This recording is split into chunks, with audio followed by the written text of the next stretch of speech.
Welcome back to నిజాంబా spicy kitchen. మన ఛానల్లో వచ్చేసి ఈరోజు రెసిపీ మొట్ట చేప పులుసు అండి. ఈ ఫిషెస్ అనేవి ఇది టేస్ట్ చాలా బాగుంటుంది, ఇంకా ముళ్ళులు కూడా ఉండవు కాబట్టి పిల్లలకి ఈజీగా తినిపించవచ్చు. ఈ కర్రీ టేస్ట్ అయితే చాలా బాగుంటుందండి. అయితే ఇప్పుడు మనము ఈ రెసిపీని ఎలా తయారు చేసుకోవాలో నా స్టైల్లో చూపిస్తానండి. ఇంకా మీరు ఏ విధంగా ప్రిపేర్ చేస్తారో మనకు కామెంట్ బాక్స్లో అయితే కామెంట్ చేయండి. ముందుగా అయితే నేను ఆయిల్ వేసేసి బిర్యానీ ఆకు, బండ పువ్వు, కొద్దిగా అల్లం వెల్లుల్లి పేస్ట్ వేసి వేయించిన తర్వాత ఉల్లిగడ్డని గ్రైండ్ చేసి పెట్టుకున్నానండి. నేను ఉల్లిగడ్డని అమ్మ వాళ్ళు అయితే కాల్చి వేసేవాళ్ళు, నేనైతే ఇప్పుడు ఇట్లా వేస్తున్నాను. కాల్చి వేస్తే టేస్ట్ అనేది చాలా బాగుంటుందంట, ఒకసారి ట్రై చేయండి మీరు కూడా. ఇంకా ఆనియన్స్ అయితే ఇట్లా వేగిపోయినాయి. ఇట్లా వేగిపోయిన తర్వాత ఇప్పుడు మెంతులు, జీలకర్ర రెండు కలిపి గ్రైండ్ చేసుకుంటున్నానండి. నేను హాఫ్ స్పూన్ మెంతులు అయితే 1 స్పూన్ జీలకర్ర వేసి గ్రైండ్ చేసుకొని ఇది వేసేసిన తర్వాత ఇంకా పసుపు వేసేసి ఫిషెస్ని ముందే ఫ్రెష్ చేసి పెట్టానండి. ఇంకా ఇవైతే వేస్తున్నాను. ఇప్పుడు నేను లో ఫ్లేమ్లో పెట్టేసాను. లో ఫ్లేమ్లో పెడితే ఫిష్ అనేది ఏంటంటే కొంచెం మెల్లిమెల్లిగా మంచిగా ఉడుకుతుంది. హై ఫ్లేమ్లో పెట్టేస్తే అడుగంటుతుంది, ఫిషెస్ అనేవి ఉడకవు. అందుకొరకు అని చెప్పేసి లో ఫ్లేమ్లో మెల్లగా కలపాలి. ఎందుకంటే ఇష్టం ఉన్నట్టు కలిపేస్తే ముక్క విరిగిపోతుంది. అందుకొరకే స్లోగా కలిపేసేయాలి. నేను ఎక్కువ శాతం ఆయిల్లోనే కొంచెం ఉడికిస్తాను, ఎందుకంటే పీసెస్ అనేవి గట్టిగా అవుతాయి. ఆయిల్లో ఉడికిస్తే పీసెస్ అనేవి గట్టిగా అయిపోయి మంచి టేస్ట్ అయితే ఇంకా ముక్క విరిగిపోదండి.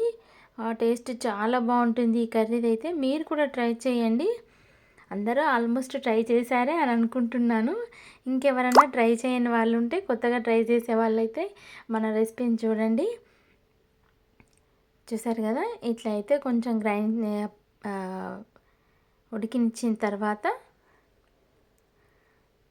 ఇట్లా లో ఫ్లేమ్లో ఉడికియాలి. ఆలోపు నేను చింతపండుని రసం తీసి పెట్టుకున్నాను. నేనేంటంటే పులుసులోనే కారం వేసిస్తాను. ఈ పులుసు కారం రెండు వేసేసి వేయడం వల్ల ముక్కకి కారము ప్లస్ పులుపు రెండు పట్టుకుంటాయండి.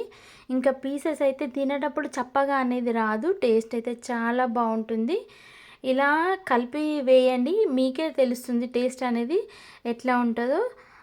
ఇప్పుడు దీన్ని ఈ వేయించిన చేపలలో వేసేద్దామండి. చూసారు కదా, కలర్ కూడా చేంజ్ అయింది. జిమ్మలు అనేవి చూస్తున్నారు కదా, చూస్తుంటే నోరు ఊరిపోతుంది. ఇప్పుడు కొద్దిగా గరం మసాలా ప్లస్ ధనియా పౌడర్ వేసేసుకుందాము. గరం మసాలా అనేది వేస్తే కర్రీ టేస్ట్ అనేది చాలా బాగుంటుందండి. ఖచ్చితంగా వేయండి గరం మసాలా. తగినంత సాల్ట్ వేసేసి ఇప్పుడైతే కొద్దిసేపు ఉడకనిద్దాము. లో ఫ్లేమ్లోనే ఉడకనివ్వాలండి, ఎందుకంటే హై ఫ్లేమ్లో పెడితే ముక్క అనేది విరిగిపోతుంది. చూసారు కదా, ఇక అంతా ఉడికిపోయిన తర్వాత కూడా ముక్క అనేది కొంచెం కూడా విరగలేదు. ఇలా వండడం వల్ల ఫిషెస్ ఏంటంటే ఫిష్ కర్రీ వండేటప్పుడు ముక్కలంతా చిదలైపోతే టేస్ట్ అనేది మారిపోతుందండి. మీరు కూడా ఇలా ట్రై చేయండి.